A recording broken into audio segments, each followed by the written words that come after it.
சகுந்தலா தேவி. சகுந்தலா தேவினாலே மேக்ஸ்னாலே சகுந்தலா தேவி. அந்த அளவுக்கு she synonymous with mathematics the world over. Human computer அப்படின்னு எல்லாராலையும் போற்றி பாராட்டப்பட்ட ஒரு legend, Guinness world record holder. அதுவும் உலக புகழ் வாழ்ந்த சகுந்தலா தேவியோட லைஃப் ஸ்டோரி மூவியாக வருதுன்னா ஒரு எதிர்பார்ப்பு, ஒரு ஆர்வம், ஒரு க்யூரியாசிட்டி இருக்க தான் செய்யும், எஸ்பெஷலி அவங்களோட ஃபேன்ஸ்க்கு. அதுலேயும் சகுந்தலா தேவியோட கேரக்டரை வித்யா பாலன் பண்ண போகிறாங்க அப்படின்னா அந்த எதிர்பார்ப்பு டபுளாக தானே இருக்கும். இந்த எதிர்பார்ப்போடு தான் நான் படத்தை பார்த்தேன். படத்தை பற்றி என்னுடைய விரிவான அபிப்பிராயத்தை சொல்கிறதுக்கு முன்னாடி ஒரு விஷயத்த நான் தெளிவுபடுத்த விரும்புகிறேன். இது சகுந்தலா தேவியை பற்றின படம் அப்படின்னு சொல்கிறதுக்கு பதிலாக வித்யா பாலனுக்காக எழுதப்பட்ட படம் அப்படின்னு சொல்லலாம். It was Vidya Balan and more of Vidya Balan. இது சகுந்தலா தேவியோட வாழ்க்கை வரலாறு அப்படின்னு சொன்னாலும் படத்தை பார்த்தா ஒரு அம்மா பொண்ணு கதையாக தான் தெரியுது. சகுந்தலா தேவி அப்படிங்கிற பின்னணி ஒரு ஹைப்புக்காக, ஒரு பப்ளிசிட்டிக்காக உபயோகப்படுத்தப்பட்டிருக்கலாம். ஏன்னா அந்த mathematics genius, world record holder, அவங்க வாழ்க்கையோட முழு பரிமாணமும் படத்தில் பிரதிபலிக்கலை. ஒரு பயோபிக் எடுக்கும்போது அட்வான்டேஜும் இருக்குது, டிஸ்அட்வான்டேஜும் இருக்குது. அண்டு த டிஸ்அட்வான்டேஜஸ் ஆர் மோர். இதுக்கு ஒரு சில படங்கள் தான் விதிவிலக்கு. உதாரணத்துக்கு காந்தி. அதில் நாம் பென் கிங்ஸ்லேவை பார்க்கல, காந்தியை தான் பார்த்தோம். And most of the biopic பார்த்திங்கன்னா the actor overshadows the character. இந்த படத்துலையும் அதே தான் நடந்திருக்கு. வித்யா பாலன் நடிக்கிறாங்க அப்படிங்கிறதுனாலே அவங்களுக்கு ஏற்ற மாதிரியான காட்சி அமைப்பு, கைத்தட்டலுக்கான சில ஃபெமினிஸ்ட் வசனங்கள், அவங்க ஒரு இண்டிவிஜுவல் உமன் அப்படிங்கிறதுக்காக சில ஆழமான அழுத்தமான சீன்ஸ், இந்த மாதிரி காட்சிகள்லாம் வரும்போது நமக்கு சகுந்தலா தேவி காணாமல் போய் தெரியறது என்னவோ வித்யா பாலன் மட்டும்தான். அட்லீஸ்ட் எனக்கு ஏற்பட்ட உணர்வு இதுதான். ஒரு சாதாரண குடும்பத்தில் பிறந்த பொண்ணு, அம்மா வாயில்லா பூச்சி, மருத்துவ வசதி இல்லாமல் இறந்து போகிற அக்கா, கையாலாகாத அப்பா, தன்னோட சொந்த முயற்சியால் பிரபலமடைகிற அந்த பொண்ணு, அதனாலேயே தன்னுடைய பேரண்ட்ஸை டிஸோன் பண்ணிட்டு தனியாக பிரிஞ்சு வெளிநாட்டுக்கு போகிறா. கொஞ்சம் வருஷம் அங்கே இருந்துட்டு தாய்நாடு திரும்புகிறா, கல்யாணம் பண்ணிக்கிறா, குழந்தை பெற்றுக்கிறா.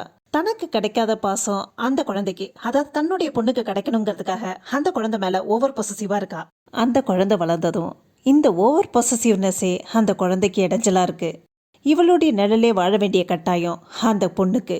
இது அவளுக்கு பிடிக்கல, வாக்குவாதம் வருது.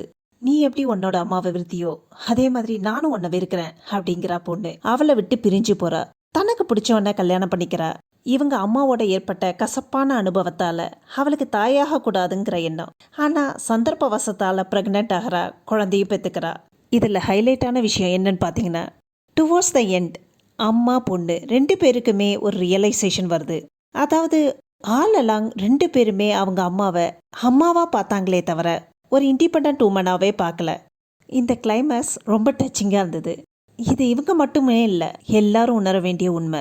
Because we take our mothers for granted. Shakuntala தேவிங்கிற டேக் இல்லாமலே இது ஒரு நல்ல கதை தான். இந்த மாதிரி பல குடும்பங்களில் நடக்குது. So there is no uniqueness in this. Of course இந்த படத்தில் சகுந்தலா தேவியோட இன்டெலிஜென்ஸை, ப்ரில்லியன்ஸை அங்கங்கே ஃப்ளாஷஸாக, ஹை ரிப்பீட், ஜஸ்ட் ஃப்ளாஷஸாக காமிக்கிறாங்க. அந்த ஜீனியஸை தேட வேண்டியதாக இருக்குது. ஏன்னா ப்ரெடாமினட்டாக இது ஒரு அம்மா பொண்ணு கதையை ஆக்கிட்டாங்க. அதே மாதிரி சகுந்தலா தேவியை பற்றி தெரிஞ்சவங்களுக்கு they know very well she was the first one who openly talked about homosexuality. அது ஒரு குற்றமற்ற செயல், சட்டத்தில் திருத்தம் கொண்டு வரணும் அப்படின்னு சொன்னவங்க. ஆனால் இந்த படத்தில் அவங்களுடைய ஸ்ட்ராங் ஃபிலாசபியை தொட்டும் தொடாமலும் பட்டும் படாமலும் எழுப்பிட்டாங்க. Maybe it is still a taboo in India. நமக்கே வம்புன்னு விட்டுட்டாங்க போல இருக்கு. பர்ஃபார்மன்ஸ்ன்னு பார்த்தீங்கன்னா Vidya Balan is an extraordinary actor, no question about that. அவங்க she has set a bench mark.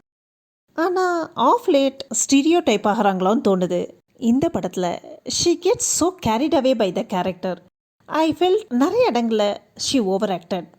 Compared to that அவங்க பொண்ணு அனுபமாவாக வந்த Sania Malhotra, she has done a splendid job. அவங்க ஹஸ்பண்ட் பரிதோஷ் பானர்ஜியாக வந்த Jisshu Sengupta a neat and measured portrayal. இவங்கள தாண்டி தான் எனக்கு வித்யா பாலன் தெரிஞ்சாங்க. டெக்னிக்கலாக பார்த்தீங்கன்னா framing, lighting, music, backdrop, costume, makeup எல்லாமே அந்தந்த காலகட்டத்துக்கு நம்மளை எடுத்துகிட்டு போகுது. பொதுவாக சினிமாவை பொறுத்த வரைக்கும் screen play is the king அப்படின்னு சொல்லுவாங்க. மற்ற விஷயங்கள்லாம் பிரமாதமாக இருந்தாலும் கதை அமைப்பு சரியா இல்லைன்னா இம்பேக்ட் ஏற்படுத்தாது. இன் கான்ட்ராஸ்ட் டு தட், கதை ஸ்ட்ராங்காக இருந்ததுன்னா மற்ற டெக்னிக்காலிட்டிஸ்லாம் வீக்காக இருந்தாலும் படம் சக்ஸஸ்ஃபுல்லாக ஓடும். ஏன்னா ஜனங்க முதல்ல பார்க்குறது கதையை தான். சகுந்தலா தேவியை பொறுத்தவரை படம் டல் அடிக்கலைனாலும் விறுவிறுப்பாகவும் என்க்ராசிங்காகவும் இருக்கல. அஃப்கோர்ஸ் அம்மா பொண்ணு சென்டிமெண்ட் நல்லா ஒர்க் அவுட் ஆகிருக்கு. டுவோர்ட்ஸ் த எண்ட் லேசாக கண்கலங்க வைக்குது. இந்த படத்தை பார்க்கலாமா வேண்டாமான்னு கேட்டிங்கன்னா சகுந்தலா தேவி எ ஜீனியஸ் மேத்தமெட்டிஷியன், அவங்களோட கதை அப்படிங்கிற கோணத்தோடு பார்த்தீங்கன்னா யூ வில் பி டிஸப்பாயிண்டட். அதே வித்யா பாலனோட ஃபேனாக பார்த்தீங்கன்னா யூ வில் பி சாட்டிஸ்ஃபைடு. ஒரு சினிமா ரசிகனா இந்த படத்தை பார்த்தோன்னா சோசோசோன்னு தான் சொல்ல தோணும். என்னுடைய ரேட்டிங் 3 out of 5. மூவிஸை பற்றின என்னுடைய கண்ணோட்டம் உங்களுக்கு பிடிச்சிருந்தா அவசியம் கமெண்ட் பண்ணுங்கள். கீழே இருக்கிற லிங்கை ஷேர் பண்ணுங்கள். மீண்டும் சந்திப்போம். தேங்க்ஸ் ஃபார் வாட்சிங்.